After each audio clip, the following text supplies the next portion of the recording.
Good evening, guys. Welcome to another video. Tonight I decided to repair my keyboard. This keyboard, it does work fine, but after a while, after I mean, using my computer, the i7 860, I have observed something.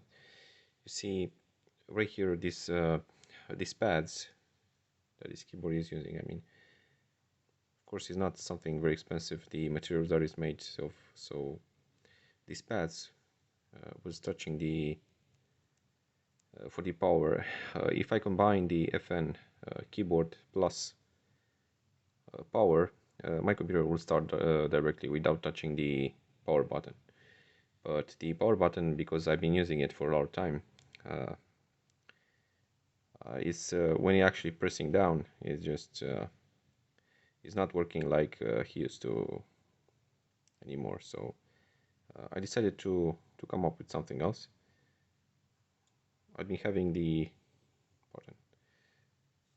ones are very important to stay in their places right here, because where there is a button here, it will not work if you. So what I did, this one here, it has a hole inside.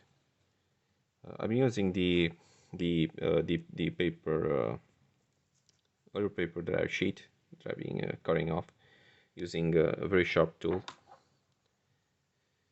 You may use a knife, so that is sharp enough, of course, and I've been stuck in here inside. So now every time I want to touch the keyboard for the power one, of course, not just this key, you can use different keys, of course. That is not working properly and it gives you a problem. What you have to do, just put it here, stay back in place. You can actually fix the issues either way. That is, one button is not working properly, you can use it. You can use the papers inside. I mean, what I did, I've been using the paper tab that I've been putting right here underneath, and every time you'll be touching the keyboard, it will work fine. So no, yeah, it will revive the buttons and the pads right here inside.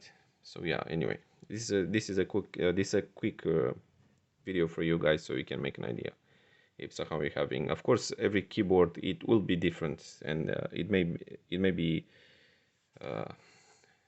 might have different issues, but overall, this is what I can do right now for me. So yeah, thank you for watching, and we will see you guys in the part 2 of the video, and I'll be showing you how the keyboard is working. Thank you for watching.